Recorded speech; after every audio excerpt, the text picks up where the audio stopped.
In the late 80s, there was a young director named Tim Burton. At the time, he was mostly famous for directing Pee-wee's Big Adventure and not owning a comb. Burton's calling card would become his ability to bring the most unique characters to the screen. And in March of 1988, he would introduce a character that would carry an unusual film to box office success. We'll take a look back at this fantasy horror comedy and what it was like seeing it opening weekend on the next Back to the Feature. Let's all go to the lobby to get ourselves a treat. Hey there, movie lovers. Dwayne here to take you back to when some of the greatest movies you know and love first opened at the theater. The 1980s, in my opinion, was the best decade when it comes to music and movies. You can't change my mind. Everything was awesome. Big hair, wild clothes, shoulder pads, and record stores. Just an awesome time. And if you're like me and you miss those days, then you're going to like this channel. Please take a quick second and hit the subscribe button below, and I'll be your host as we enjoy a look back. For those that don't know, I've saved the majority of my movie ticket stubs for the past 40 plus years. They are saved in a huge binder that I have dubbed the Book of Stubs. Today's film is straight out of the Book of Stubs. And here's the original trailer that drew everyone to the theater to see Beetlejuice. From the director of Pee-wee's Big Adventure, Adam and Barbara are ghosts. What's the good of being a ghost if you can't frighten people away? Their house is being haunted by the living. Maybe the house could use a little remodeling. And they can't scare them into leaving. They're dead. It's a little late to be neurotic. So they're calling on Beetlejuice. Beetlejuice, Beetlejuice, Beetlejuice! Who's no ordinary ghost. You don't want his help. Can you be scary? What do you think of this? Now, the party's over. You want somebody out of the house? I want to get somebody out of your house. But the fun has just begun. It's showtime. Learn to throw your voice, fool your friends, fun and party. Not bad. This is amazing. Want a cigarette? Oh, no, thank you. Oh, yeah, here I come, baby. He's guaranteed to put some life Attention, keyboard shoppers. in your afterlife. Michael Keaton is Beetlejuice. I'm the ghost with the most, babe. Like most people who went to see Beetlejuice opening weekend, I went mostly out of curiosity. I was curious to see if the movie would be as good as the trailer made it out to be. Compared to the stuff that Hollywood had been churning out, this was probably the most unique story idea that we had seen in a while. Now, originally Tim Burton floated the idea of Sammy Davis Jr. playing the lead, but that was short-lived as he actually went on to offer the role to Arnold Schwarzenegger, who thankfully turned it down. Can you imagine what the movie would have been like with Arnold? So the idea that Burton had was to make something that Hollywood hadn't come up with yet. To do that, he needed some particular ingredients.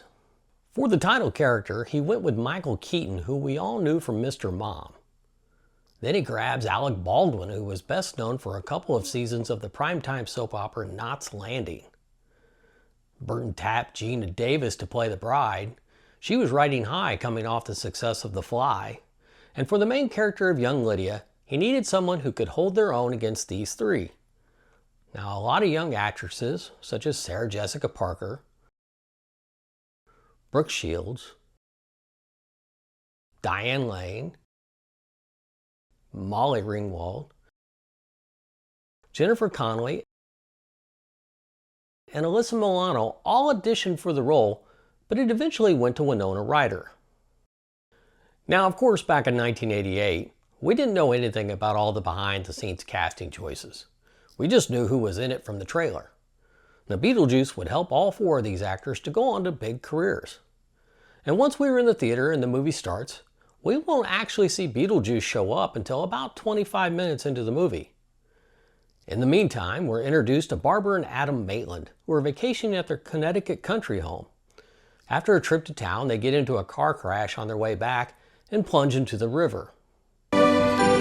gonna be great. Are you sure you wouldn't rather go to Jamaica or someplace like that? No way. There's no place like Hey, look out for that!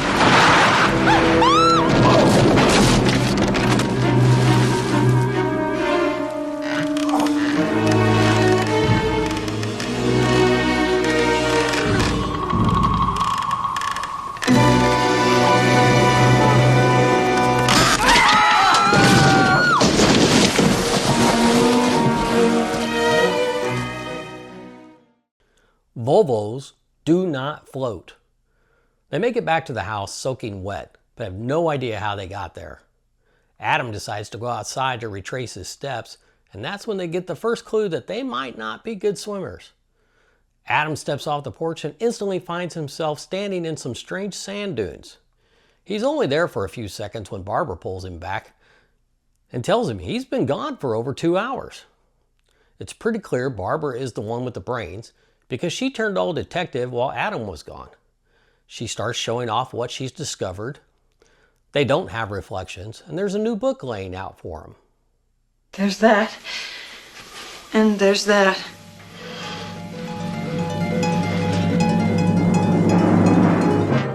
Yep, the Maitlands don't float either. So a new family moves into the now vacant Maitland house. A nice little family from New York City by the name of Dietz. Jeffrey Jones of Ferris Bueller fame is Charles Dietz, and the always amazing Catherine O'Hara is his wife Delia. Charles is a former real estate developer, and Delia's just weird. She's very into sculpting odd conceptual art. And then there's Lydia, their teenage goth daughter from Charles's first marriage. The instant the family is in the house, Barbara and Adam try to scare them off with no success. Barbara gets frustrated and runs out the back door, which pushes her right into the sand dunes. Adam runs after her, and they're immediately confronted by a giant stop-motion sandworm. When it attacks them, though, Barbara punches it on the nose, buying them time to get back to the door and back into their house. And from their attic perch, the Maitlands watch as movers bring in the Dietz's furniture and take theirs out. Lydia is outside just hanging out, taking random photos when she spots the Maitlands up in the attic window. Adam and Barbara start flipping through the handbook to see if there's anything they can do to stop the family from moving in. The first thing they find is a flyer promoting someone named Beetlejuice as a bio-exorcist. Lydia runs up to the attic to see what's going on, and this is where we get our first look at Beetlejuice himself. Suddenly, he appears on a television in a cheesy commercial promoting himself as the solution to their problem. Come on down here and see it. And hey Jack, now, you get a free demon possession with every exorcism. Now, you can't beat that, can you? And bring a little parts down here. Hell, we got plenty of snakes and lizards for them to play with. There's no problem with that at all. So, say it once, say it twice, third time's a charm. And remember, I'll eat anything you want me to eat. I'll swallow anything you want me to swallow. So come on down now. Chew on a dog. Oh! They consult the handbook again, and this time it leads them to the waiting room of the dead, where they meet their caseworker, Juno. The news from Juno isn't great, though. They must remain in the house for the next 125 years, and if they want the Dietz's out, then they'll have to scare them away themselves. The only advice she does give them is to not resort to contacting Beetlejuice for help. She explains that he is her former assistant and now operates as a freelance bio-exorcist, but he's also a total scoundrel. The first thing Delia does is hire her interior designer friend named Otho to transform the house into some sort of postmodern art exhibit. The Maitlands end up spending most of their time hiding out in the attic, where Adam has a giant model of the entire town. They begin to take Juno's advice and make more attempts to scare the family away.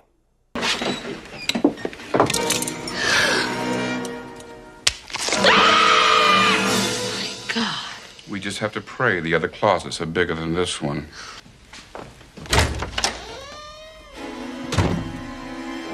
Ugh, deliver me from L.L. Bean. They're pretty much a failure at it, but they do end up drawing the attention of Lydia, who can see them just fine. She's weird, and she doesn't scare easy. And since they suck at being able to scare them out of the house, they go against Juno's advice and decide to contact he who shouldn't be contacted.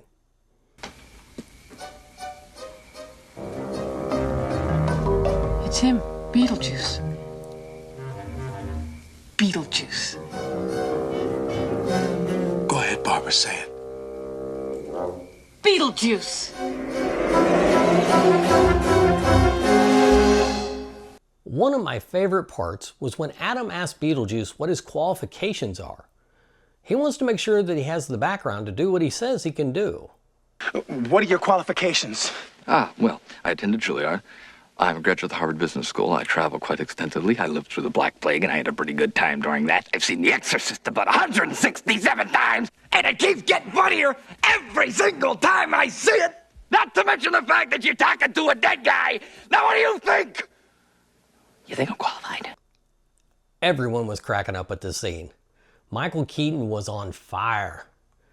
Now, after spending several minutes with Beetlejuice, Barbara had enough of his BS and changes her mind about using his help. She has a different plan. Charles and Delia are having a dinner party for some friends, but it ends up getting interrupted.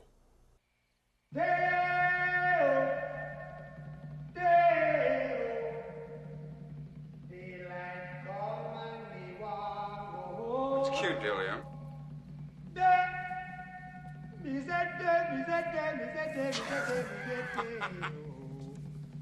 Daylight come and me want go home. Otho, are you doing Work this? all night and a drink a rum.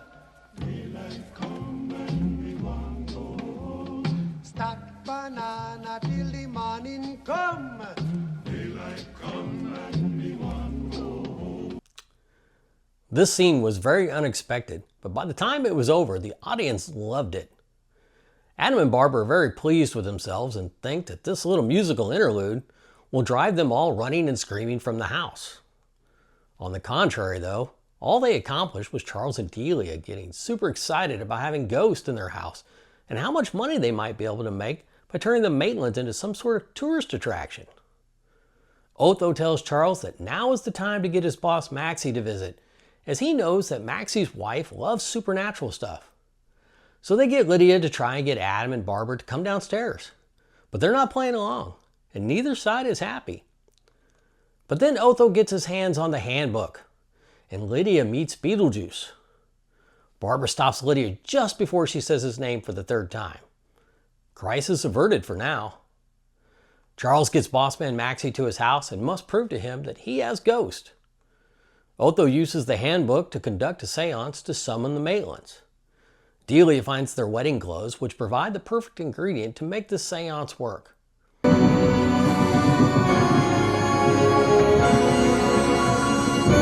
Stop it!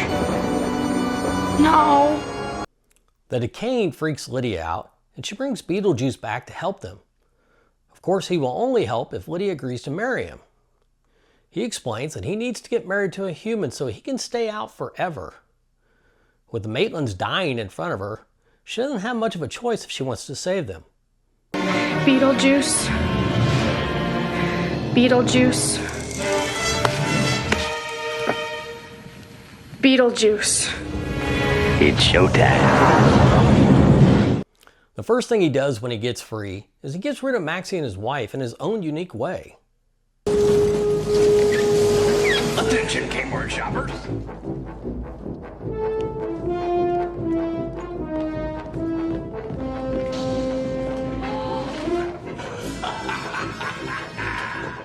Well, I'm back. I feel real good about myself, you know what I mean? So, without further delay, welcome to Winter River, Museum of Natural Green, a monument to the born businessman. Come on a little closer. Step right up, test your strength.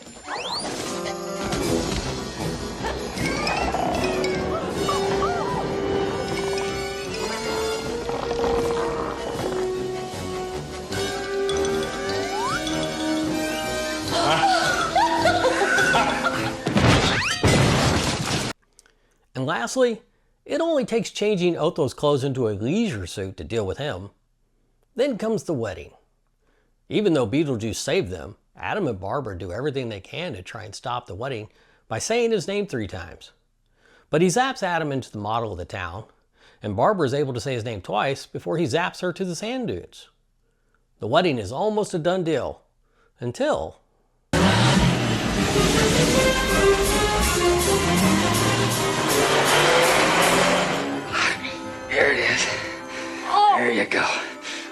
honey, she meant nothing to me. Nothing at all.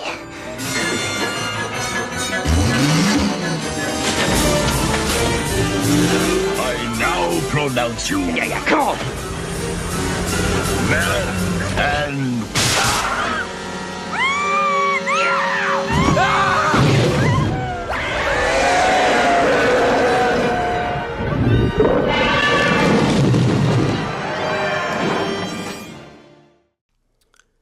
That's a pretty unique way to stop a wedding. Then we get the epilogue. Lydia is no longer the weird goth girl. She's attending the school for girls in town and being completely normal. In fact, she comes home with an A on her math test, and Barbara and Adam reward her by floating Lydia in the air as she dances and lip syncs to the Shake Shake Sonora song by Harry Belafonte. Shake, shake, shake, Sonora, shake your body liner. And just like that, everyone lives happily ever after. Well, except for the Maitlands, since they're dead. But they stay in the house happily cohabitating with the Dietzes. I think everyone walked out of the theater that night pretty entertained. Smart move by Burton to end the movie with an upbeat song montage that wrapped up everything quite nicely. Now, seeing Beetlejuice in the theater on opening weekend was truly a unique experience. Mostly because it was such an unusual and entertaining movie. And Michael Keaton absolutely killed it as Beetlejuice. His performance was so great that you didn't even realize that he was only on the screen for about 17 minutes. Tim Burton would move on to other films and other unique characters. The idea of a sequel would pop up in the news every so many years, but nothing ever came of it. Until now. Here we are, 36 years later, and Michael Keaton is returning as Beetlejuice once again. In fact, most of the original cast is returning. Now, I've seen the trailers and it looks amazing. If you've enjoyed this trip down memory lane, please hit the like and subscribe buttons below to help grow this channel. I appreciate you taking time out of your day and hope you will come back for the next Back to the Feature.